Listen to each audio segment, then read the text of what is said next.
పిత పుత్ర పవిత్రాత్మ నామమున. సర్వశక్తుల దేవ, నీ బిడ్డలమైన మేము నీవు మాకు అందించిన సువార్తను గురించి ధ్యానిస్తూ అందులోని మర్మాన్ని రహస్యాలను మేము వెతుక్కుంటూ ముందుకు వెళ్ళాలన్న నిరీక్షణలో ఉన్నాం. మమ్మల్ని దీవించండి. మేము ధ్యానించే ఈ అంశాలను మాకు ముఖ్యంగా మా జీవితాలకు అన్వయించుకొని మా జీవితంలో మేము ఎదుర్కొంటున్న అనేక సమస్యలకు పరిష్కారంగా ఉండాలని మనవి చేసుకుంటున్నాం. ఈ మనలోను మా నాథుడైన క్రీస్తు ద్వారా వేడుకొనుచున్నాము. సరే, చాలా మంచిది. మనం ఎందుకంటే ఇప్పుడు దాదాపు 3:05 అయింది. 2:30 అనుకున్నాం, 2:45 అనుకున్నాం, 3 దాటింది. పర్వాలేదులే. నేను ఎక్కువసేపు చెప్పను, ఒక 45 నిమిషాలు మాత్రమే దీనికి కేటాయిస్తాను. నేను వీలైతే తగ్గించుకుందాం. మనం పొద్దున నిరీక్షణ గురించి తండ్రి గారు పూజలోను, తర్వాత మన పిల్లి అంతోని దాసు గారు కూడా దాని గురించి ప్రస్తావించారు. మరి ముఖ్యంగా ఈరోజు మనం నిరీక్షణ యాత్రను కొనసాగిస్తూ ఉన్నాం. ఇది అంత తేలికైంది కాదు. భగవంతుని కుమారుడే యేసు ప్రభు ఎన్నో కష్టాలను ఎదుర్కొన్నారు. నీకు దమ్ముంటే కిందికి రాబోయా అని ఎగతాళి చేశారు. అయినా కానీ చివరికి ఏమన్నారు క్రీస్తు ప్రభు? తండ్రి, నీ చేతిలో నా హృదయాన్ని, నా హస్తాన్ని ఉంచుతున్నాను అని చెప్పారు.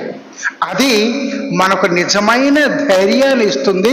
ప్రియమైన సోదరులారా, దాన్ని ఆధారంగా చేసుకొని ఆ దేవుడే మన యాత్రను మనం కొనసాగించడానికి ముందుకు నడిపిస్తారు అన్న నమ్మకంతో మన ఫ్రాన్సిస్ పాపు గారు కోరుకున్నది కూడా అదే. మనకి ఎన్నో కష్టాలు ఉంటాయి. ఆ కష్టాలను మనం ఎదుర్కొన్నప్పుడే మనం నిజంగా దాన్ని జయించుకుంటాం. ఇక్కడ పాపు గారు మరీ ముఖ్యంగా 2025లో ఈ సాధారణ జూబిలీ గురించి మాట్లాడుతూ ఒక్కసారి మన పూర్వీకుల గురించి మనం తలంచుకుందాం. ఇక్కడ పూర్వీకులు అంటే పూర్వ నిబంధనలో మన పితామహులు అబ్రహాము, ఈసాకు, ఇంకొకరు ఎవరమ్మా? యాకోబు. వాళ్ళు ఎన్ని కష్టాలు పడ్డా కానీ దేవుని వదులుకోలేదు. అప్పుడప్పుడు ఏంటయ్యా మేము మిమ్మల్ని చంపడానికి తీసుకొచ్చావా, ఈ పాములు నీళ్లు లేకపోవడం అని మోషేని తిట్టారు వాళ్ళు దేవుని దగ్గరికి వెళ్ళి ఆయన మోషే ఆ ప్రవక్తలు అయ్యో వీళ్ళని మేము సాధించలేము అన్నట్టుగా కూడా మాట్లాడారు. అయినా కానీ నువ్వు కాదు, నువ్వేదో సాధిస్తావు అనుకుంటున్నావు, నేను మిమ్మల్ని నడిపించేది అని అభయం ఇచ్చి వాళ్ళని ముందుకు నడిపించారు. అదే మనకు నిరీక్షణకు ఒక ఆధారంగా, ఒక పునాదిగా, ఒక నిజమైన శక్తిగా ఉంటుంది. మరి అలాంటప్పుడు ప్రియమైన సోదరులారా, మనం ఎలా ఈ నిరీక్షణ యాత్రను సాగిద్దాం? దారిలో మనం అడ్డంకులు ఎన్ని ఎదుర్కొంటాము అనేది మనం ఒకసారి చూద్దాం. నేను కొన్ని ఇవన్నీ ముందు చెప్పినాయి కాబట్టి వాటిని అట్లా పక్కన పెట్టి మనం ఇప్పుడు యాత్రలో ఇవన్నీ మనం కనుక పక్కన పెట్టేసేస్తే ఎలాంటి సమస్యలను ఎదుర్కొంటున్నాం మనకు సమస్యలు అనగానే మనం ఏమనుకుంటాం అంటే ప్రియమైన సోదరులారా, ముఖ్యంగా మనం ఆధ్యాత్మిక లేదా ఆర్థిక సమస్యల గురించే మనం చర్చించుకుంటూ ఉంటాం. కానీ ఈ రోజుల్లో వాటికి మించి కూడా మనకు అనేక సమస్యలు అనేవి ఉన్నాయి. వాటిని మనం ఎలా ఎదుర్కొంటాం అనేది మనం ఒకసారి చూద్దాం. ఇక్కడ ముఖ్యంగా మన సమస్యల గురించి ఎదుర్కొంటున్నామంటే వాటిని ఇక్కడ ఉంది. ఓకే, నిరీక్షణ. మళ్ళీ దాన్ని నేను రిపీట్ చేయను. కానీ నిరీక్షణ అనేది మనకు మన ఫ్రాన్సిస్ పాపు గారు ఏమన్నారు తెలుసా? Pilgrimage of hope. దాన్ని నిరీక్షణ అని మనం తర్జుమా చేశాం. ఆశ అంటాం, నమ్మకము అంటాం. కానీ మనలో నమ్మకం కలిగించాలి అంటే ఈ సమస్యలను మనం ఎదుర్కోవాలి. అలాంటప్పుడు ఎలాంటి సమస్యలను ఎదుర్కొంటున్నాం మనం, వాటిలో కొన్నిటిని మన జీవితాలకు మనం అన్వయించుకోవచ్చు. జీవితంలో మనం అనుభవిస్తున్నవి, చూస్తున్నవి, వాటిని గురించి మనం తెలుసుకుంటే మన విశ్వాసం ప్రజాహిత విశ్వాసం లాగా ఉందా అంటే ఏమిటి? నాకు లాభం కావాలి, నా పొరుగు వారికి కూడా లాభం కావాలి. నా విశ్వాసం అనేది నన్ను ముందుకు నడిపించాలి, ఇతరులను ముందుకు నడిపించాలి. తేలికైంది కాదు. ఎందుకంటే ఈ రోజుల్లో మనం అభివృద్ధి చెందే కొద్దీ ప్రతి వ్యక్తి కూడాను నాది, నాకు సంబంధించింది, మనది అన్న భావంలోనే ఎక్కువ పోతున్నాం. కానీ ఇతరుల గురించి ఆలోచించే అంత మనకు ఓపిక లేదు, అవసరం కూడా అనిపించట్లేదు. అది మన దురదృష్టం. కాబట్టి మన విశ్వాసం ప్రజలకు ఉపయోగపడేటట్టుగా ఉందా అంటే ఏమిటి? నిన్ను చూసి మనం ప్రజలు ఆహా నిజమే, దేవుని నమ్ముకుంటే ఇన్ని మేళ్ళు జరుగుతాయా మనకు అని మనం వాళ్ళని ప్రేరేపించే వాళ్ళంగా ఉండాలి. కాబట్టి ప్రజాహిత విశ్వాసం అంటే ఏంటి? ప్రజాహితం అంటే ఏమిటి? ప్రజలకు ఉపయోగపడేది. ఒక చిన్న విలేకరి రామాయణం రాసిన ఆ వాల్మీకి దగ్గరికి వెళ్ళి, ఎందుకు రాసావయ్యా ఇది మా దుంపదేగా, సీతమ్మ గురించో రాముడి గురించో ఈ కథలు చెప్పటానికైనా నువ్వు రాసింది అని అడిగారట. అప్పుడు ఆయన ఏమన్నాడు తెలుసా? ఈ కథలు ఇవన్నీ అటు పక్కన పెట్టేసేస్తే లోక కళ్యాణార్థం, దాన్నే మనం సువిశేషంలో ప్రభు ఏమంటారంటే ప్రజలు అందరూ దేవుని బిడ్డలుగా జీవించటమే లోక కళ్యాణం. కళ్యాణం అంటే ఏంటి? యోగక్షేమాలు. కళ్యాణం అంటే పెళ్ళి కాదు. కళ్యాణం అంటే మనందరం బాగుండాలి అనేది. కాబట్టి లోక కళ్యాణార్థం ఈరోజు పాపుగారు మనకు నిరీక్షణ అనే దాన్ని, ఆ యాత్రను మనకు ప్రస్తావిస్తున్నారు. అంటే ప్రేమైన సోదరులారా, మనమందరం దేవుని బిడ్డలుగా జీవించాలి. ఇలాంటప్పుడు ఎన్ని సమస్యలను ఎదుర్కొంటామంటే ఈ ప్రజాహిత సమస్యలో యాత్రలో కొన్నిసార్లు మనకు మనమే నిరుత్సాహపడిపోతాం. మనకు మనమే తక్కువ చేసుకొని ఇది నా వల్ల కాదు, అసలు దేవుడు ఉన్నాడా అనే ప్రశ్నలు వేస్తూ ఉంటాం. కీర్తనకారుడు ఆ కీర్తనలు రాసేటప్పుడు మీ దేవుడు ఎక్కడున్నాడు చూపించు అని ఆ శత్రువులు ఆయన్ని ఎగతాళి చేశారు. అసలు నీకు దేవుడు ఉన్నాడా అనే ప్రశ్నలు కూడా వేశారు. దేవుడేమో స్వయంగా నేను ఉన్నవాడినే, నేనున్నానని చెప్పుకున్నారు. నిర్గమకాండంలో మనం చూస్తాం దాన్ని. ప్రేమైన సోదరులారా, నేను ఉన్నవాడినే, నువ్వు ఉన్నవాడివే కాబట్టి నీ దగ్గరకు వస్తున్నావు, అది నా విశ్వాసం. అయితే ఆ విశ్వాసాన్ని కూడా మనకు అందించేదే ఆ దేవుడే. విశ్వాసం ఒక వరం లాంటిది. సో కాబట్టి ప్రజాహిత ఈ మనం జీవించే జీవన విధానం అనేది నా ఒక్కడి కొరకు కాదు, 10 మందికి ఉపయోగపడేటట్లుగా ఉండాలి అనేది మనకు మొట్టమొదటి. ఇక రెండో విషయం దగ్గరకు వస్తే ఆధ్యాత్మిక దాతృత్వ కార్యాలలో కారుణ్యాన్ని చూపించడంలో మనం ఎదుర్కొనే సమస్య. ఈ రోజుల్లో టైమ్స్ ఆఫ్ ఇండియా మ్యాగజైన్ అనేవాళ్ళు దాదాపు 10 సంవత్సరాల క్రితం ఎందుకు యువత 35 నుంచి 45 ఆ వయసులో మధ్య వయసుకు వచ్చే ప్రాయంలో దాదాపు 60% మంది ఆత్మహత్యలు చేసుకుంటున్నారు. ముఖ్యంగా పెద్ద పెద్ద చదువులు చదివి మంచి మంచి ఉద్యోగాలు సంపాదిస్తున్న వాళ్ళలో ఎక్కువ మంది చనిపోతున్నారు. ఎందుకు? ఏమిటి? దేవుణ్ణి మర్చిపోయారు. విశ్వాసం అనే దానికి విలువ లేకుండా పోయింది. అంతేకాదు మొత్తం నేనే సంపాదించుకుంటున్నాను, ఇది నా వల్లనే జరుగుతుంది అనే ఒక భ్రమలో ఉండిపోతున్నారు. మరి అలాంటప్పుడు నిరీక్షణకు తావెక్కడుంది? నిరీక్షణకు స్థానం ఎక్కడుంది? నిరీక్షణకు విలువ ఎక్కడుంది అనేది ఈరోజు మనం ఆలోచించుకోవాలి. అది మంచి సర్వే అండి, బాగా చేశారు. ముఖ్యంగా బాగా చదువుకున్న వాళ్ళు, బాగా సంపాదిస్తున్న వాళ్ళ దగ్గరికి వెళ్ళిపోయి చేశారు. మన అదృష్టం ఏమిటంటే మన కుటుంబాల్లో మన పిల్లలకి ఏదైనా జరిగితే వెంటనే అమ్మ కానీ నాన్న కానీ లేకపోతే మరెవరైనా సరే వాళ్ళు స్పందిస్తారు. ఏంటి బిడ్డ, ఏంటి సమస్య? కానీ వీళ్ళు ఆ తల్లిదండ్రుల మాట వినే స్థాయి దాటిపోయారు చాలామంది. సో కాబట్టి ఇప్పుడు దురదృష్టం వలన వేరే అలవాట్లు కూడా వాళ్ళు అలవర్చుకుంటున్నారు. కాబట్టి ఇలాంటి సమయంలో ఈ నిరీక్షణ యాత్ర అనేది మనకు నిజంగా అసలు దాంట్లో ఏమైనా పసుందా, దాంట్లో ఏమైనా నిజం ఉందన్నట్టుగా అనిపిస్తుందా? మనకు వింటున్నాం కానీ నిజమేరా ఏమిటి? అదృష్టం వలన మీరు ఇక్కడున్న అందరిలో విశ్వాసం ఉంది కాబట్టి మీరు ఆ దేవుని గురించి ఆలోచిస్తున్నారు. ఇక్కడ కూర్చున్న ప్రతి ఒక్క బిడ్డ కూడా ఇది శ్రీసభ మనకు అందిస్తున్న గొప్ప వరం. ఆ శ్రీసభ వరం అంటే దేవుడు ప్రసాదించే వరమే.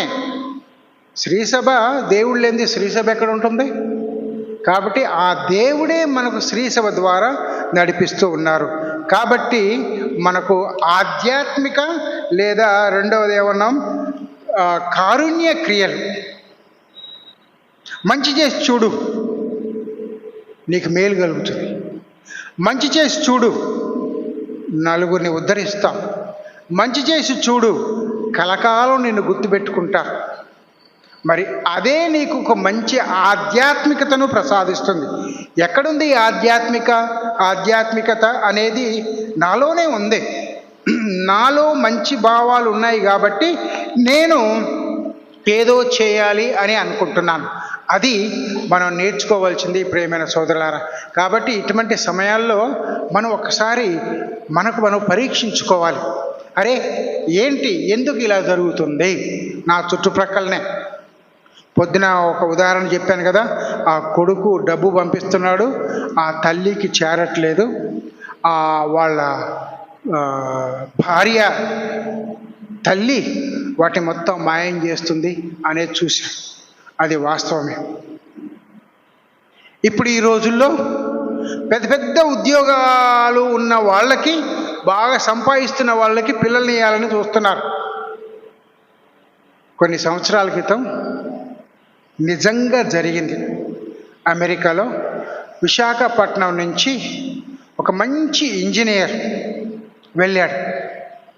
ఆయన వెళ్ళగానే ఉద్యోగం దొరికింది. అక్కడ రాష్ట్రపతి నుండి మంచి బహుమానం పొందాడు, ప్రశంసాపత్రం కూడా పొందాడు. నెల రోజులు కాగానే ఆ భార్య శవమై ఇంటికి వచ్చింది. అందరు ముక్కున వేలేసుకున్నారు. ఏమిట్రా ఇంత గొప్పోడు, ఇంత సంపాదిస్తున్నాడు, భార్యని నానా హింసలు పెట్టి మీ దగ్గర ఉన్న సంపాదన మొత్తం తీసుకొని రా, ఆస్తిని మొత్తం తీసుకొని రా అని హింసించటం మొదలుపెట్టాడు. చివరికి ఆ దేశమంతా ఇదిగో ఇదే జరుగుతుంది ఈరోజు అన్న కాడికి వాళ్ళు పత్రికల్లో అక్కడ ఇక్కడ రాయటం మొదలుపెట్టారు. కానీ పరువు మనకు పోయింది. మన బిడ్డ అక్కడికి వెళ్ళి శవమై తిరిగి రావడం, వాడు ఒక రాక్షసుడిగా ప్రవర్తించటం ఎందుకు? ఆ నిరీక్షణ యాత్రలో వీళ్ళు పాలు పంచుకోవట్లే. వాళ్ళ సొంత యాత్రలోనే పాలు పంచుకుంటున్నారు. ఏమిటి సొంత యాత్ర? నేను సంపాదించాలి, సుఖంగా ఉండాలి. ఎంతవరకు సంపాదించాలి, ఎంతవరకు సుఖంగా ఉంటావు, ఏమిటా సుఖం? దానికి ఒక నిర్వచనం అనేది ఉందా అని మనం ప్రశ్న వేసుకోవాలి.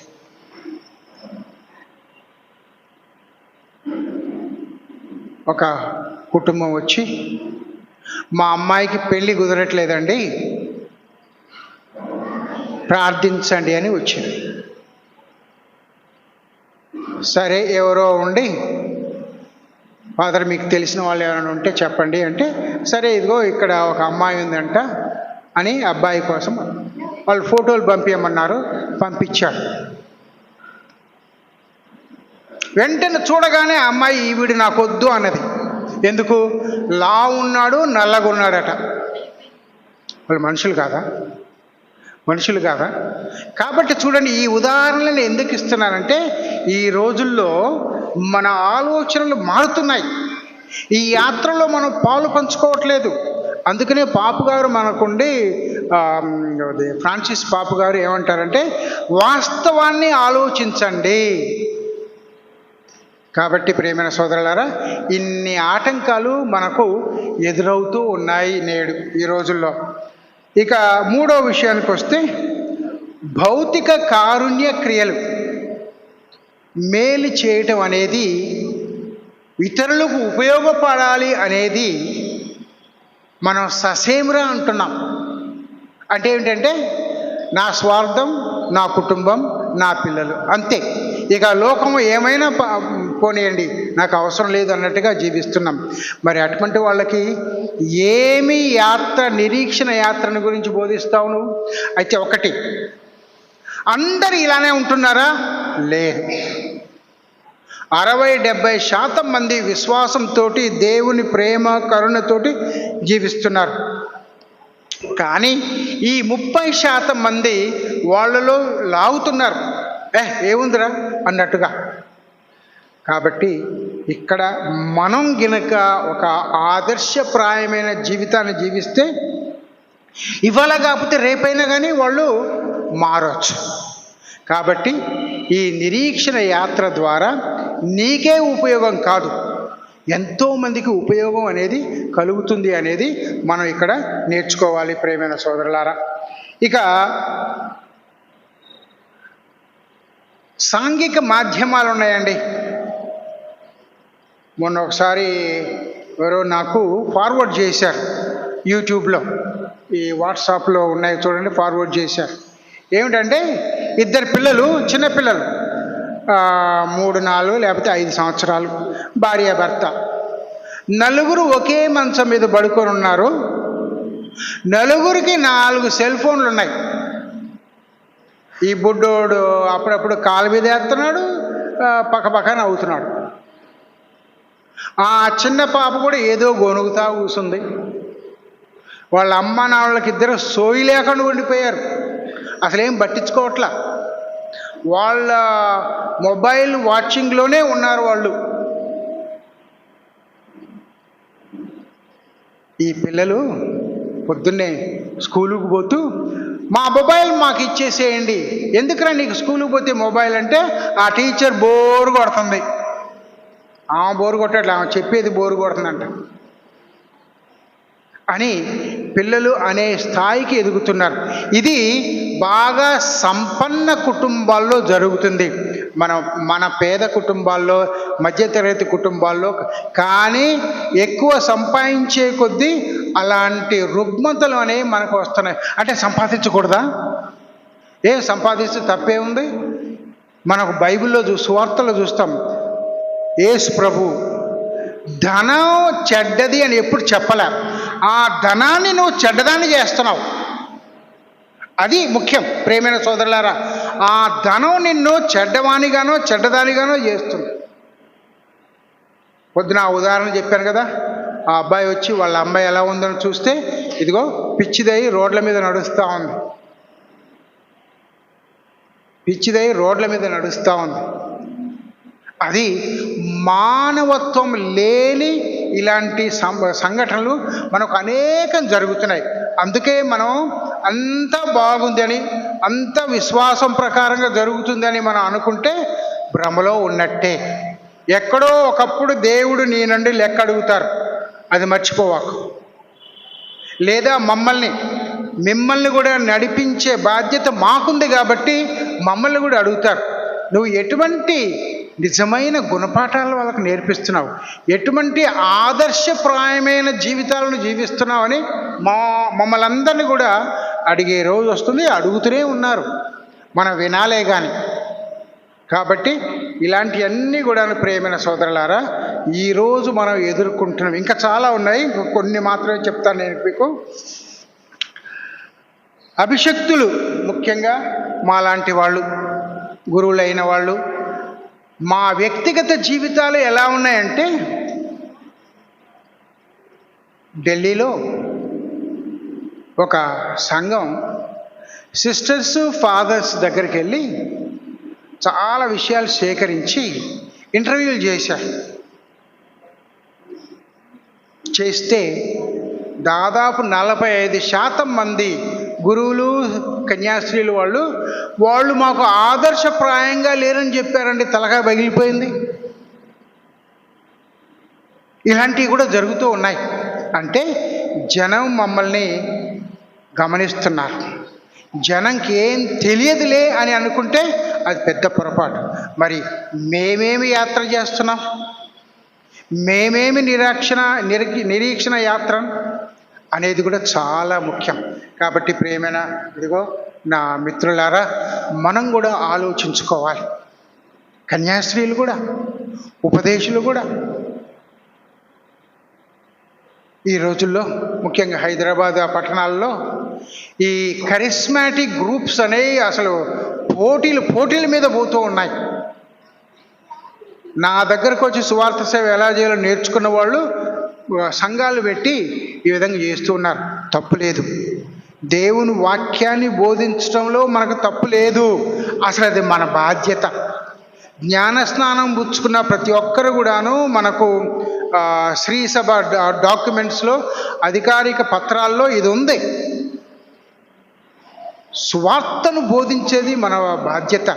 కానీ దేని కొరకు బోధిస్తున్నావు నువ్వు అనేది మనం ఒకసారి సమీక్షించుకోవాలి, బేరీజ్ వేసుకోవాలి, పరిశీలించుకోవాలి.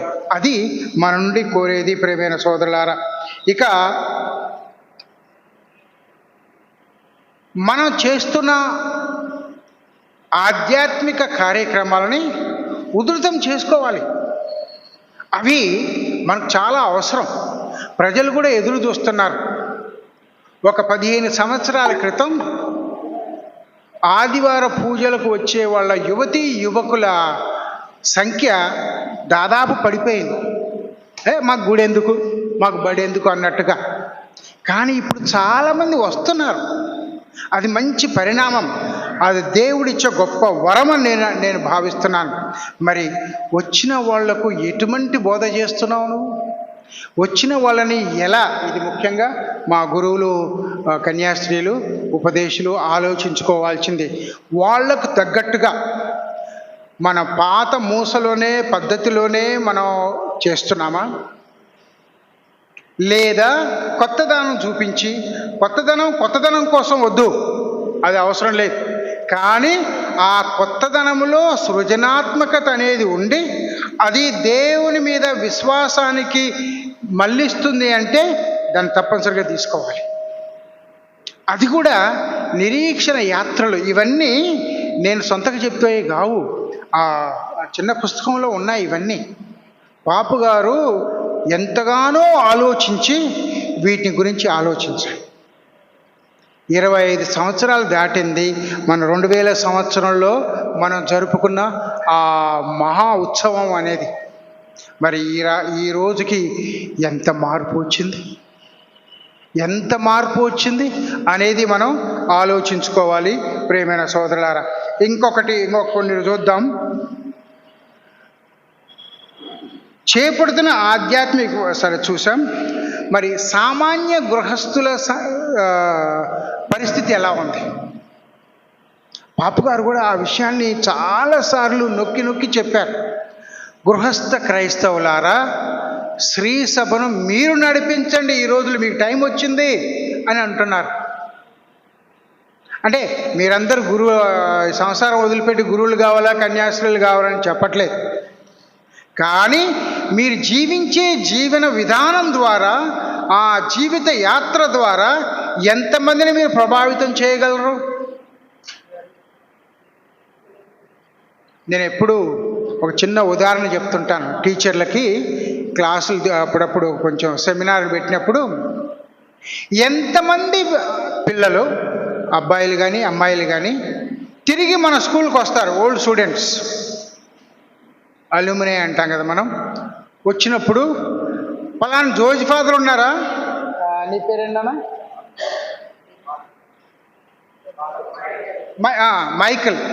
మైకల్ ఫాదర్ ఉన్నాడా, ఇంకా మీ పేరు చెప్పుకోండియా, మైకల్ ఫాదర్ ఇంకా ఉన్నాడా, నేనేమో అనట్లేదు నాన్న, సారీ, ధూంపదగా ఇంకా ఉన్నాడా, ఈయన ఇక్కడే. ఈ రెండిట్లో ఎంత అర్థం ఉంది ప్రియమైన సోదరులారా. ఏంది ఆయన కావాలా, నీకు బుద్ధి లేదు ఆ మాట అంటానికి, ఇంకా ఉన్నాడా అంటానికి, ఉంటాడు. ఆయనకి రిటైర్మెంట్ ఇంకొక 20 ఏళ్ళు ఉంది, అమ్మో ఇంకా 20 అని నువ్వు ప్రశ్న వేసుకో. అంటే ఇక్కడ విషయం ఏమిటంటే, ఎంతవరకు నీవు నీ విద్యార్థులను ప్రభావితం చేశావు. నా క్లాస్మేట్ ఒక అబ్బాయి ఉండేవాడు ఇక్కడ చింతలపూడి అని, ఇక్కడ ఏలూరుకి దగ్గర, అక్కడ జూబ్లీ నగర్ దగ్గర, హిందూ అబ్బాయి, గుప్తా అనే అబ్బాయి పేరు.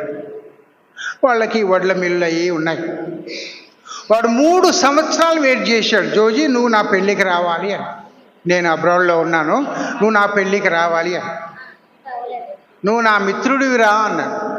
అతను మతం వేరు, నా మతం వేరు, నా కులం వేరు, ఆ అబ్బాయి కులం వేరు, కానీ ఇద్దరం మిత్రులుగా మేము జీవించాం.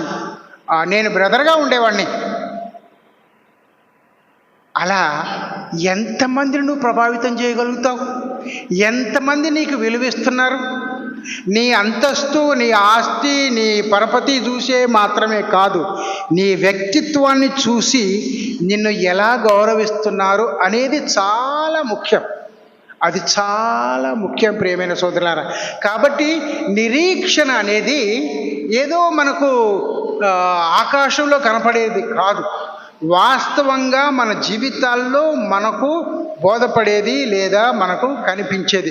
అప్పుడే మనం నిజంగా క్రీస్తు ప్రభువుకు సాక్ష్యం ఇచ్చిన వాళ్ళం అవుతాం. అందుకే ప్రభువే అన్నారు, ఇదిగో మీరు వెళ్ళి నేను బోధించినది బోధించండి, మీరు చూసింది బోధించండి, మీరు విన్నది బోధించండి, మీరు అర్థం చేసుకున్నది బోధించండి అని చెప్పారు. మనకు సువిశేషాల్లో ఆ సందర్భాలు ఉన్నాయి. కాబట్టి చూడండి ప్రియమైన సోదరులారా, నేను ఎంత వాస్తవంగా మీకు చెప్తున్నాను అంటే, ఇవి నిజంగా మన మధ్యలో జరిగాయి. గృహస్థ క్రైస్తవులు అనేది మొదలుపెట్టా, నేను దాన్ని పూర్తి చేయలేదు.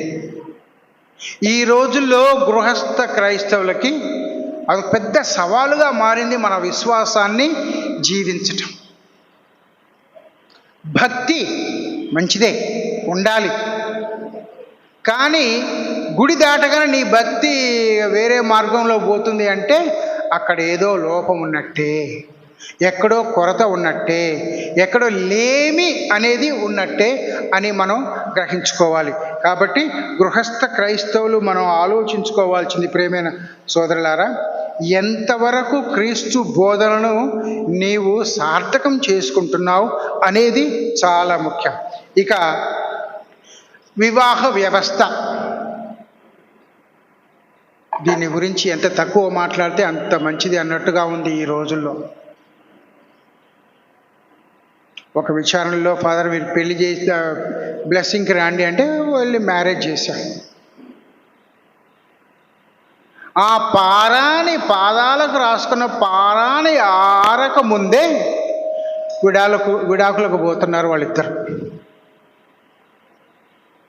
ఇలాంటి సందర్భాలు ముఖ్యంగా టౌన్స్లో చాలా ఉన్నాయి. మన అదృష్టం గ్రామాల్లో ఏమిటంటే మనకు ఒక వ్యవస్థ అనేది ఉంది. ఇటు ఫాదర్ గారు విచారణ గురువో లేకపోతే కన్యాస్త్రీలో లేకపోతే ఉపదేశంలో పెద్ద మనసులో ఉండారు, వాళ్ళు మనకు సాయం చేస్తారు. ఏదైనా జరిగితే ఏంట్రా నీ సమస్య, ఆ సమస్యకు పరిష్కారం లేదా అని ప్రశ్నిస్తారు. కానీ టౌన్లలో ఉన్న వాళ్ళకు మాత్రం నా ఇష్టం, నాకు అవసరం లేదు, నేను ఇంకో పెళ్లి చేసుకుంటా, ఏమిట్రా నువ్వు మనిషిగా బతుకుతున్నావా లేకపోతే ఒక జంతువుగా బతుకుతున్నావా అనే ప్రశ్న వేస్తున్నారు చాలామంది. ఎందుకు? డబ్బు కోసం, పరపతి కోసం, మన వ్యక్తిగత ఆనందం కోసం వెతుకుతూ ఉన్నాం. ఈ రోజుల్లో మనకి ఎక్కువగా వినపడుతున్న పెద్ద నిజమైన దురదృష్టకరమైన ఏమిటంటే డ్రగ్స్. చిన్న పిల్లలు ఆ స్కూల్ పక్కనే చిన్న చిన్న డబ్బా కొట్లు ఉంటాయి, వాడు ఏమి అమ్ముతున్నాడు అక్కడ? ఇలాంటివి మనకు చాలా ఉన్నాయి ప్రియమైన సోదరులారా. ఎందుకు? సొసైటీలో, ఈ సంఘంలో, ఈ మన చుట్టుపక్కల ఒక నివారణ యంత్రం అనేది లేకుండా పోయింది. నా ఇష్టం నాది, నువ్వెవడు వాడి నాకు చెప్పడానికి అన్నట్టుగా ఉన్నారు ఈ రోజుల్లో. కాబట్టి ఇప్పుడు ఇంకొక సర్వే జరిగిందండి. ఏమిటంటే ఇప్పుడు చనిపోతున్న వాళ్ళ సంఖ్య ఎక్కువగా ముఖ్యంగా 40-55 మధ్యలో ఉన్న వాళ్ళు ఎక్కువ చనిపోతున్నారు. పెద్దోళ్ళు గట్టిగా దృఢంగా ఉంటున్నారు, ఏదో కింద పడితే దెబ్బ తగులుతుంది మళ్ళీ లేవగలుగుతున్నారు. ఎందుకు? వాళ్ళలో ఉన్న ఆ ఆత్మవిశ్వాసం అనేది సన్నగిలిపోతుంది. ఇంక చాలరా అంటున్నారే కానీ, అరే నా మీద ఎంతోమంది ఆధారపడి ఉన్నారే, మరి వాళ్ళ సంగతి ఏమిటి? వాళ్ళు ఏమన్నా కానీ ఎటన పోని అన్నట్టుగా ఉంది. కాబట్టి ప్రియమైన సోదరులారా, మనకు నిరీక్షణ యాత్ర అనేది పెద్ద సవాలుగా మారుతూ ఉంది. యాత్ర సవాలు కాదు, యాత్ర చేయాలంటే సవాలుగా ఉంది. ఎందుకు? మనలో నిజాయితీ లేకపోవడం, ఆ యథార్థత అనేది లేకపోవడం అనేది మనకు ముఖ్యంగా జరుగుతూ ఉంది. కాబట్టి ఏంటి మన సమాధానం? క్రీస్తు ప్రభు సమయంలో, ఆ కాలంలో ఇలాంటి సమస్యలు లేవు, కానీ వేరే సమస్యలు వచ్చాయి, అది వేరే విషయం. కానీ 95% మంది ప్రజలు దేవుని మీద భక్తి విశ్వాసాలతోటి జీవించారు. మరి ఇప్పుడు ఆ శాతం ఎంతగా దిగజారిపోయింది మనకు తెలుసు. నేను ప్రత్యేకంగా చెప్పాల్సిన అవసరం లేదు. మనం బయట జరుగుతున్న ప్రపంచ వ్యామోహాలను లేదా ప్రపంచంలో జరిగే సంఘటనలు బట్టి చూస్తుంటే మనకి ఎంతో బాధ వేస్తుంది. అసలు దేవుడు ఉన్నాడా లేడా అనే ప్రశ్న వేస్తున్నారు కొంతమంది. ఈ జరిగే దేవుడు ఉన్నాడు, కానీ నువ్వు దేవుణ్ణి గుర్తించట్లా, అది ముఖ్యం. దేవుడు లేడు అని చెప్పటం అది ఒక దుర్మార్గం. దేవుడు ఉన్నాడు, కానీ ఆ దేవుణ్ణి చూడటానికి నువ్వు ఇష్టపడట్లా. ఎందుకు? నేను ఈ రోజు నాకు గడిస్తే చాలు అన్నట్టుగా ఉంటున్నాం మనం. ఇక ఈ సాంఘిక సమస్యలు అనేవి ఏమైనా కానీ మానవత్వాన్ని కాలరాస్తున్నాయి, మానవత్వాన్ని కాలరాస్తున్నాయి. ఒక చిన్న ఉదాహరణ చేస్తా, కాస్త నవ్వు కలిగిస్తే చెప్పొచ్చు. ఒక సిస్టర్ గారికి ఇంటికా నుంచి లెటర్ వచ్చింది. ఎందుకంటే నేను ఎక్కువగా రెట్రీట్స్, కన్ఫెషన్ దానికి వెళ్తుంటాను కాబట్టి వాళ్ళు అప్పుడప్పుడు చెప్తూ ఉంటారు. ఏమని? మీ అమ్మకు బాగలేదు. సరే, అమ్మకు బాగలేకపోతే పెద్దమ్మగారి దగ్గరికి వెళ్ళి మాట్లాడి ఏదో ఒకటి పోయి చూసి రావడమో లేకపోతే ఏదో ఒకటి చేసుకోవచ్చు. ఈ అమ్మాయి ఏం చేసింది? తన ఫ్రెండ్, సోకాల్డ్ ఫ్రెండ్ అనుకున్న ఆ ఫ్రెండ్ దగ్గరికి పోయి, ఇదిగో ఇట్లా లెటర్ వచ్చిందిరా అమ్మాయి అని చెప్తే, నాకు కూడా పోయిన వారం ఒక లెటర్ వచ్చింది, మా ఇంట్లో గేదె పాలియట్లేదంట. ఓ నీ దుంపదేగా, దానికి దీనికి ఏం తేడరా, ఏం పోలిక? అర్థం పర్థం లేని, అక్కడ ఏం జరుగుతుందో అర్థం చేసుకోలేని స్థితికి దిగజారిపోతున్నాం మనం. ఇది అందరి దగ్గర జరుగుతుందా, నిజమేనా అని నువ్వు ప్రశ్నించవచ్చు. ఒకటి చాలదు నీకు వేరే వాళ్ళని ప్రభావితం చేయడానికి. కాబట్టి ప్రియమైన సోదరులారా, ఇలాంటివి జరుగుతూ ఉన్నాయి. మరి వీళ్ళందరికీ ఆ నిరీక్షణ యాత్ర ఎంతవరకు నిజంగా ఉపయుక్తంగా ఉంటుంది అనేది మనం ఆలోచించుకోవాలి. ఇక కొంచెం ముందుకెళ్తే సాంఘిక సమస్యలతో వదిలేస్తే, ఇదిగో మనల్ని ఎవరు ఏం చేయలేరులే అనుకోవాలి. మన మీద తీర్పు విధించటానికి ఆ క్రీస్తు ప్రభు ఎప్పుడు సిద్ధంగా ఉంటారు. అంతిమ తీర్పు అనేది మనకు మత్తయి సువార్తలో 25వ అధ్యాయంలో 31 నుంచి మనం చూస్తాం. అంటే ఏమిటి ప్రియమైన సహోదరి సహోదరులారా, మనం ఎంతవరకు ఆ దేవుని మీద ఆధారపడి ఉంటున్నాం, లేదా మనకు మనమే తీర్పు విధించుకుంటున్నాం, నేను నా అంత మంచివాడిని ఇంకొకళ్ళు లేడురా అని. కానీ నీవు మంచివాడివా మంచిదానివా అని తీర్పు విధించేది ఆ దేవుడు. ఆ దేవుడే నీకు. అందుకే అన్నారు కదా, క్రీస్తు ప్రభు ఒక మంచి మాట చెప్పారు అప్పుడు, వాళ్ళని అగ్నికూపములోకి పడేస్తే పండ్లు కొరుక్కుంటూ వాళ్ళు పెడబొబ్బులు పెట్టుకుంటూ ఉంటారు అని. అంటే ఏంటి? నీ కర్మకు నువ్వే బాధ్యత వహిస్తున్నావు అనేది ప్రియమైన సోదరులారా. కాబట్టి చూడండి, ఈ విషయాలను ఎందుకు చెప్తున్నానంటే, మనకు అంతా బాగుంది, అంతా ఏదో మనకు అనుకూలంగానే ఉంది అని అనుకుంటే మనం పెద్ద పొరపాటు చేస్తున్నాం. ఆ పొరపాటు నుంచి మనం అధిగమించాలి, బయటపడాలి, వాస్తవాన్ని తెలుసుకోవాలి. అయితే ఇటువంటి సమయంలోనే ప్రభువు మీద మనకు ఇంకా ఎక్కువగా విశ్వాసం కలగాలి. దేవా, ప్రభువా, ఇదిగో నా అంతటా నేను వీటి నుంచి బయటికి రాలేకపోతున్నా, పరిష్కరించుకోలేకపోతున్నా. అసలు ఆ మాట ఎందుకంటావు? ఏంటి నువ్వు పరిష్కరించుకునేది? ఆ ప్రభువే నీకు పరిష్కారం చూపిస్తుంటే నేను పరిష్కరించుకోలేకపోతున్నాను అంటే ఏంటి? నీకు దేవుడి మీద నమ్మకం లేనట్టే. ఎంత వాస్తవం చూసారా? కాబట్టి ప్రభువు నిత్య నీతోడు మాట్లాడుతున్నారు, బిడ్డ నువ్వు ఒక్కదానివి లేదా ఒక్కడివి అని అనుకోవాకు అనేది చాలా ముఖ్యం. దాని గురించి మనం మర్చిపోవద్దు. కాబట్టి అంతిమ తీర్పుకి మనం సిద్ధమవుదాం. అది మనకు కావాల్సిందే. ఇంకొక 3-4 ఉన్నాయి, దాన్ని ముగించేస్తాను. స్త్రీ సభ మీద నీకు ఎంత గౌరవం ఉంది? ఈ రోజులో స్త్రీ సభ మీద, గురువుల మీద, కన్యాస్త్రీల మీద, వ్యవస్థ మీద ఆడిపోసుకునే వాళ్ళు ఎక్కువైపోయారు. ఆడిపోసుకోవడం అంటే తెలిసి తిట్టడం. కానీ వాళ్ళు తిడుతుంది తమనే అని మర్చిపోవద్దు. అరే, నువ్వు బాగుంటే కదా ఇతరులు బాగుండేది. నీ విషయం అట్లా పక్కన వదిలిపెట్టి ఇతరుల మీద ఆడిపోసుకుంటున్నావంటే నీవు సమస్య నుండి తప్పించుకుంటున్నావు అనేది మనం మర్చిపోదు. కాబట్టి గౌరవం ఎంతవరకు ఉంది? అసలు ఆ స్త్రీ సభే లేకపోతే నువ్వు నేను ఇక్కడ ఎందుకుంటామండి?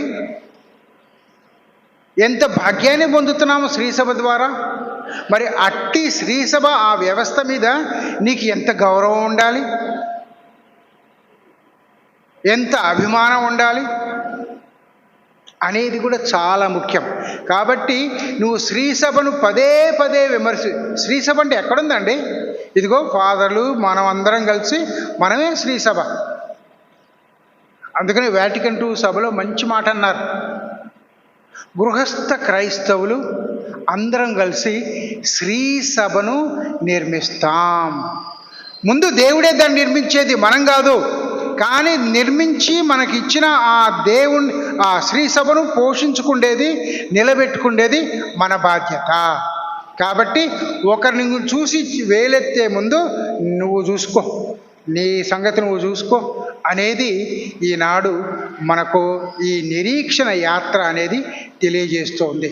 కాబట్టి ప్రియమైన సోదరులారా, మనకు స్త్రీ సభ మీద, మన అధికారుల మీద, మన అభిషిక్తుల మీద విశ్వాసం ఉండాలి, నమ్మకం ఉండాలి, గౌరవం కూడా ఉండాలి. వాళ్ళు ఎలా ఉంటున్నారో అది నీకు అవసరం లేదు. ఆ దేవుడు అంతిమ తీర్పు నాడు నిర్ణయించుకుంటారు. కానీ దేవుడు వాళ్ళని నీకు ఒక వరంగా ఇచ్చారు, మర్చిపోవాకు అనేది చాలా ముఖ్యం ప్రియమైన సోదరులారా.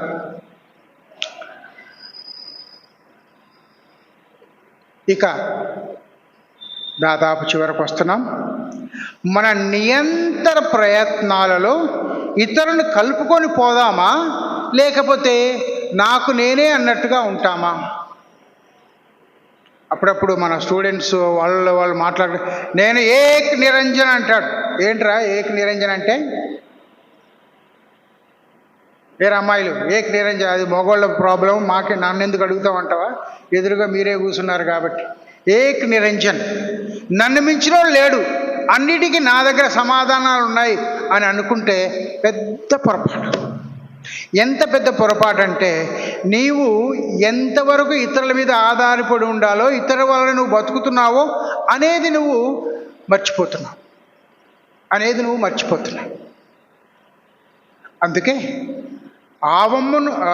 ఏవమ్మను ఆదాముని ఇద్దరిని చేసి మిమ్మల్ని విడదీసే వాళ్ళు ఎవరు ఉండకూడదు అని వాళ్ళని ఏకం చేశారు ఆ భగవంతుడే మొట్టమొదట్లోనే.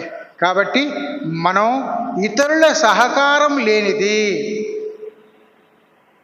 ఇప్పుడు వ్యవసాయం దండగా అంటారు, అది లేదు ఇది లేదు అంటారు. మరి రేపు ఏం తింటాం? మన చైనా వాడు ప్లాస్టిక్ బియ్యం తయారు చేస్తాడట. చూసిరా ఎప్పుడైనా? నేనైతే తినలేదు, చూడలేదు. కానీ ఇలాంటి కృత్రిమమైన వాటి కొరకు మనం ప్రాకలాడుతూ ఉన్నాం. ఒక అతను ఒక డజన్ అరటికాయలు కొని ఇంటికి తీసుకెళ్ళాడు. అరటికాయ ఓపెన్ చేస్తే అందులో చిన్న జీవులు అనేవి కనపడ్డాయి. పురుగులు అనుకుందాం. వాటిని చూడకుండా తింటే ఏమవుతుంది నీకు? అందుకని ఇప్పుడు ఆసుపత్రులు అనేవి మల్టిప్లై అవుతున్నాయి. ఎక్కడ చూసినా ఆసుపత్రులు, దవాఖానాలు, government hospital, private hospital and so on. నీకు లేని జబ్బులు కూడా కల్పిస్తున్నారు ఈ రోజుల్లో వాళ్ళ పొట్ట కోసం. కాబట్టి ఎంతవరకు వినాశనని మనకు మనమే కొని తెచ్చుకుంటున్నాం అనేది చాలా ముఖ్యం. ఈ బయోకెమిస్ట్రీ అనే వాళ్ళు చాలా వరకు కూల్ డ్రింక్స్ని పరీక్ష చేస్తున్నారు. అంతెందుకండి, బియ్యంలో, చక్కెరలో, పంచదారలో యూరియా కనపడుతుంది ఇప్పుడు. సో ఈ విధంగా మనల్ని మనం మోసం చేసుకుంటూ ఉన్నాం. మరి అలాంటప్పుడు మనం మానవ ప్రేమ, దేవుని ప్రేమ అనేది ఎక్కడుంది అనేది మనం ఆలోచించుకోవాలి. మనం కూడా దానికి ఆజ్యం పోస్తున్నామా, లేదా ఇది మంచిది కాదు అని మనం దాన్ని తిరస్కరిస్తున్నామా అనేది కూడా మనకు నిరీక్షణ యాత్రలో భాగంగా ఉంటుంది. ఇక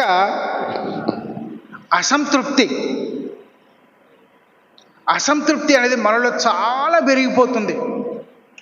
అసలు అసహనం అనేది, ఓపిక లేకపోవడం అనేది, చీదరించుకోవటం అనేది, తర్వాత మన ప్రతిదానికి కోపట్టడం అనేది, ఇలాంటి ఎక్కువ జరుగుతున్నాయి మనుషుల్లో. ఏమిటి? వాళ్ళలో విశ్వాసం లేదు. అప్పుడప్పుడు కోపట్టడం మంచిదే. ఓ తల్లి బిడ్డను కొడుతుంది అంటే ఆ బిడ్డ అలాంటి చెడ్డ పని లేకపోతే తప్పుడు పని ఇంకోసారి చేయకూడదనే కదా. ఊరికి ఆమెకి ఏదో చేతిలో కర్ర ఉందని కొట్టదు. ఏ తల్లి కొట్టదు.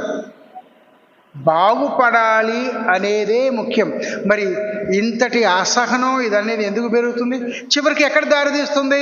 జబ్బులకి, రోగాలకి, తర్వాత ఆత్మహత్యలకి. సో కాబట్టి ప్రియమైన సోదరులారా, ఆలోచించుకుందాం మన ప్రవర్తన ఎలా ఉంది, మనలో విశ్వాసం ఎంతవరకు వచ్చింది అనేది మనం ఆలోచించుకోవాల్సిన అవసరం ఉంది. కాబట్టి నిరీక్షణ యాత్రలో ఈ విషయాలను మీ ముందు ఉంచాను. ఏమిటి? అవును, ఇన్ని ఉన్నాయి మన చుట్టే. పొట్ట కోస్తే పాములు బయటపడేటట్టుగా ఉంది, చీడపురుగులు బయటపడేటట్టుగా ఉన్నాయి, అక్షరం ముక్కలు దొరకట్ల. కానీ మనం ఏదో సాధిస్తున్నాం అన్న భ్రమలో కూడా ఉంటున్నాం. ఎంతవరకు మనం నిరుత్సాహంలో ఉంటున్నాం అనేది ఆలోచించుకుందాం. అదే ఈరోజు మరీ ముఖ్యంగా మీ ముందు ఉంచదలిచిన ప్రియమైన సహోదరులారా, ఈ చాలా విషయాలు ఇంకా చాలా ఉన్నాయి. మనం మీ అంతటా మీకు తెలుసు కూడా, మీకు తెలవదని నేను అనట్లేదు. కానీ కొంతవరకు కొన్నైనా మీ ముందు ఉంచుతున్నాను అనేది మనం ఆలోచించుకోవాలి. ఎందుకంటే దేవుడు మనకు మంచి జీవితాన్ని ఇచ్చారు. ఇదిగో ఈ చుట్టూ ఉంది మొత్తం నీదే అని అనేసాడు దేవుడు ఆదాము ఏవమ్మలతోటి. ఈ సృష్టిని మొత్తం మనకు అందించారు. కీర్తనకారుడు ఏమంటాడు తెలుసా? నేను ప్రొద్దున లేవగానే ఈ సృష్టిని ఒకసారి చూసి ఈ సృష్టిని నేను ఆధారంగా చేసుకొని దేవుని స్తుతిస్తాను అని చెప్తాడు. మరి ఆ స్థాయికి మనం ఎదుగుతున్నామా? ఆ స్థాయికి మనం చేరుకుంటున్నామా? లేదా సృష్టిని వినియోగించుకుంటున్నాం? పర్యావరణం ఎంతవరకు పోతుంది ఇప్పుడు ఈ రోజుల్లో? ఒక 3 వారాలు ఇక్కడ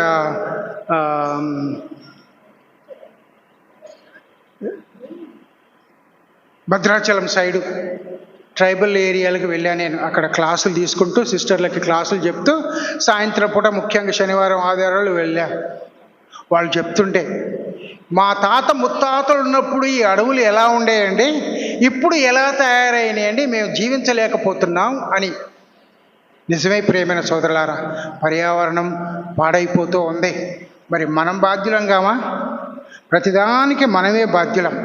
మనం అంటే మనలో ఉన్న స్వార్థపరులుగా ఉన్న మనుషులు. ప్రతి ఒక్కరూ చెడ్డవాళ్ళని చెప్పటం తప్పు. అది తప్పు. మంచి వాళ్ళు ఎంతోమంది ఉన్నారు. కాబట్టి మనం ఇప్పుడు ఒక్క నిమిషం ఆలోచించుకుందాం. ఒక్క నిమిషం అలానే మౌనంగా ఉండి ఒక చిన్న ప్రార్థన ద్వారా నేను దీన్ని ముగిస్తాను.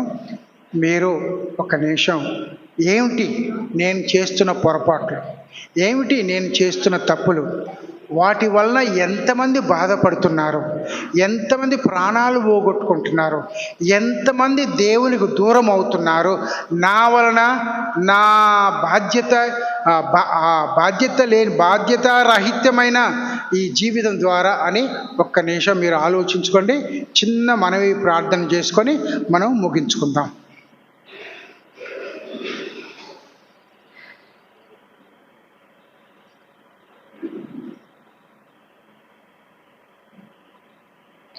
ముగింపు ప్రార్థన.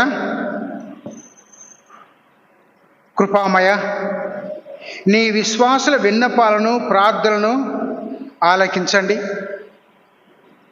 మేము అధిగమిస్తున్న ఈ కష్టాలు, ఈ నష్టాలు, ఈ శ్రమలను మేము భరించలేకపోతూ ఉన్నాం. మాలో నిరుత్సాహం, నిస్సహాయత అనేది, నిర్లక్ష్యం కూడాను పెరిగిపోతూ ఉంది. మమ్మల్ని దీవించండి. వాటి నుండి మేము బయటపడేటట్టు మమ్మల్ని చేయండి. మేము చేసే ప్రతి శాయశక్తుల చేస్తున్న కృషిని దీవించండి, ఆశీర్వదించండి. మా విశ్వాసం వికసించేటట్లు మమ్మల్ని దీవించండి. మాకు శక్తిని ప్రసాదించండి. తద్వారా మేము నీకే నిజంగా స్తుతి మహిమలు కలుగజేసేటట్టు, నీకే సాక్ష్యం ఇచ్చేటట్లు మమ్మల్ని దీవించండి. మా శ్రీసభ మాకు ప్రసాదిస్తున్న అనేక వరాలు, అనేక అవకాశాల ద్వారా మేము ఇంకా ఎక్కువగా ముందుకు వెళ్ళేటట్టు, మరెంతో మందిని మేము ప్రభావితం చేసేటట్టు, వాళ్ళను కూడా క్రీస్తు ప్రభు చెంతకు చేర్చేటట్లు మమ్మల్ని దీవించి ఆశీర్వదించండి.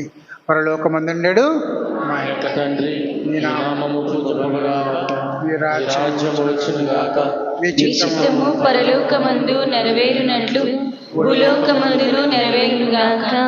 నానాటికి కావలసిన మా అన్నము మాకు నేటికి అనుగ్రహించండి.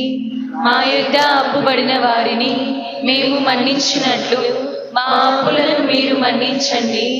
మమ్ము శోధన యందు ప్రవేశింపనివ్వక కీడులో నుండి మమ్ము రక్షించండి.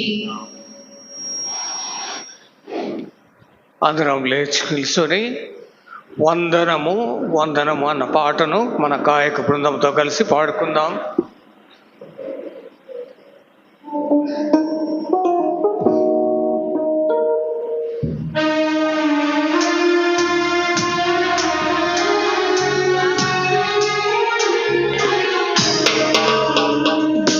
వందనము వందనము త్రియేక దేవునికి,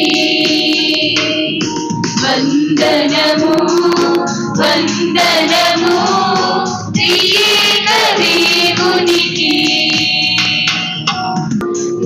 చేసెవు ప్రజలను సృష్టించి పెంచి రక్షించు భగవా ఇప్పుడు ఎప్పుడు కాయము దేవా ఇప్పుడు ఎప్పుడు కాయము దేవా ఆలించు మా మొరలను వందనము వందనము త్రియేక దేవునికి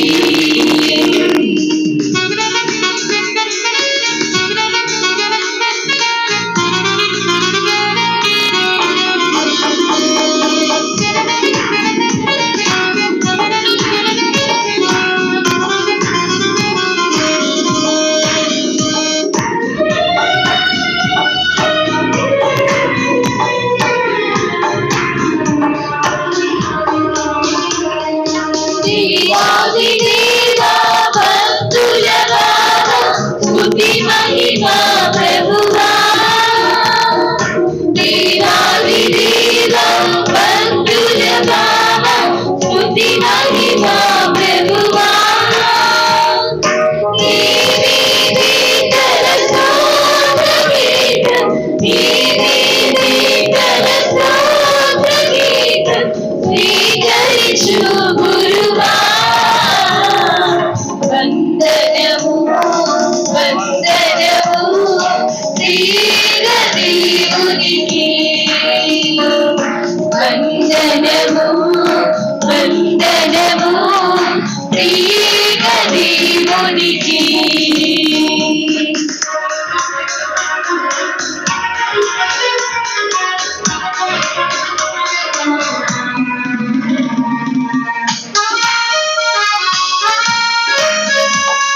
ఇప్పుడు మనం అందరం కలిసి జూబిలీ ప్రార్థన చెప్పుకుందాం. క్రీస్తు జయంతి 2025 సంవత్సరం జూబిలీ ప్రార్థన. నా వెంట చెప్పండి. మా యొక్క పరలోకపు తండ్రి, మా యొక్క పరలోకపు తండ్రి, మీ దివ్య కుమారుడును మీ దివ్య కుమారులను మా ప్రభు అయిన మా ప్రభువైన యేసుక్రీస్తునందు యేసుక్రీస్తునందు మీరు మాకు ప్రసాదించిన మీరు మాకు ప్రసాదించిన విశ్వాసము, విశ్వాసము, నమ్మిక, నమ్మిక, ప్రేమ ప్రేమ అను ప్రధాన పుణ్యాలను అను ప్రధాన పుణ్యాలను మీ పవిత్రాత్మ ద్వారా మీ పవిత్రాత్మ ద్వారా మా హృదయాలలో రగిలింపజేసి మా హృదయాలలో రగిలింపచేసి మీ రాజ్య పాలన పట్ల మీ రాజ్య పాలన పట్ల అభిలాషను అభిలాషను అధికము చేయండి. అధికము చేయండి.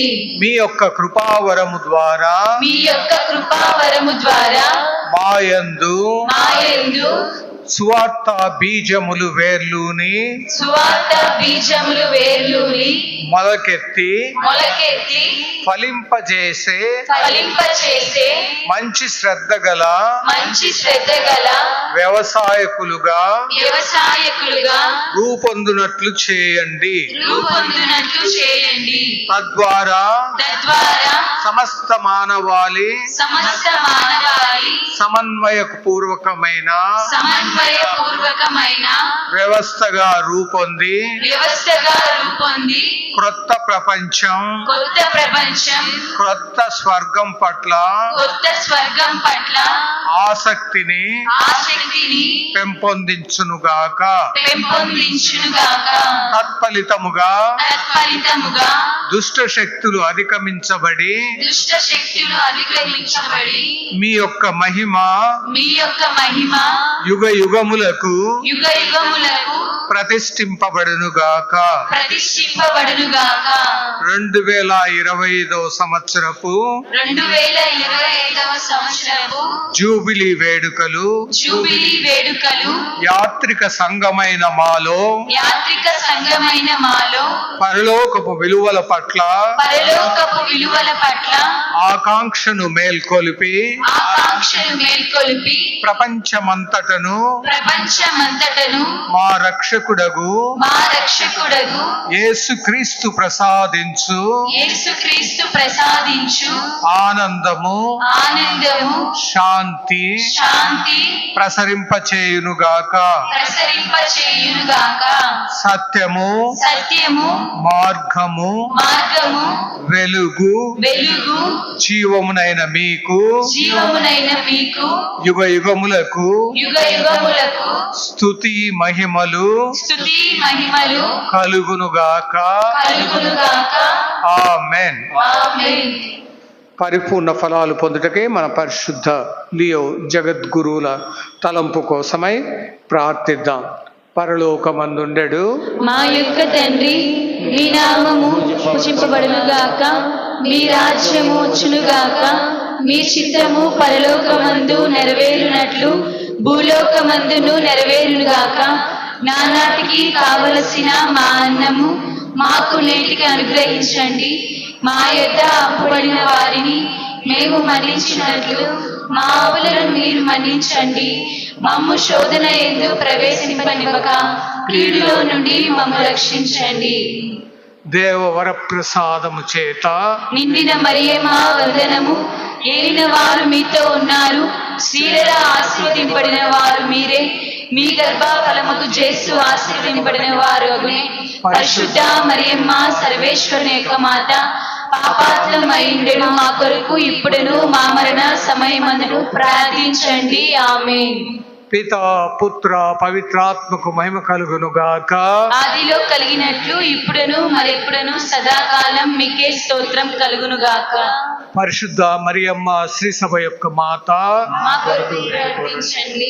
శ్రీ సభ పాలకులను పోషకులను సంరక్షకులైన పునీత జోజప్ప గారా, మా కొరకు ప్రార్థించండి. మా మేత్రాసన పాలకురాలైన పునీత చిన్న తెరేజమ్మ గారా, మా కొరకు ప్రార్థించండి. పునీత పాదు ఆపురి అంతోని వారా. మా కొరకు ప్రార్థించండి. ఇప్పుడు పరిశుద్ధ శిలువ నుండి మీకు ఆశీర్వాదము ఇవ్వబడుతుంది. ఆ తర్వాత దేవమాతకు స్తోత్రంగా దేవమాత పాట పాడుకొని ఆ తర్వాత మనందరం కూడా నిష్క్రమిద్దాం. అందరూ కూడా సురక్షితంగా క్షేమంగా తిరిగి మీ మీ విచారణలకు, మీ ఇళ్లకు, మీ ఊర్లకు వెళ్ళాలని కోరుతూ ఉన్నాను. మనం ప్రభువు మీతో ఉందురుగాక. మీ ఆత్మతోనూ ఉందునుగాక. సర్వశక్తి గల సర్వేశ్వరుడు పిత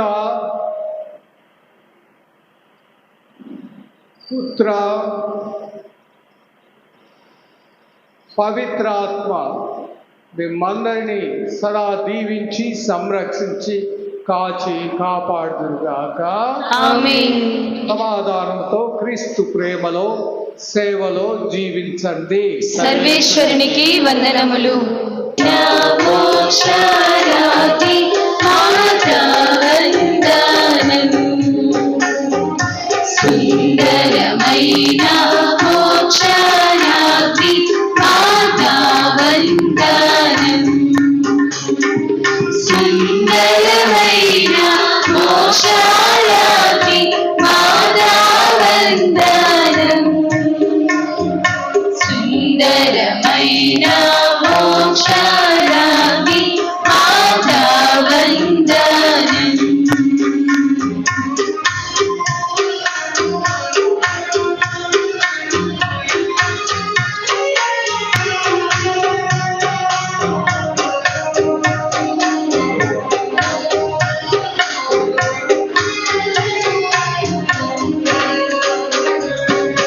ఆత్మ శరీరములతోడ మహిమా గావించే. ఆత్మ శరీరములతోడ మహిమా కాంతించే. స్వర్గములకు దూతల చేత ఏకాబడితివి. యేసుదామున నీకు గొప్ప ఆశయముండెను. సుందరమైన మోక్షరాతి ఆదావందనం. సుందరమైన మోక్ష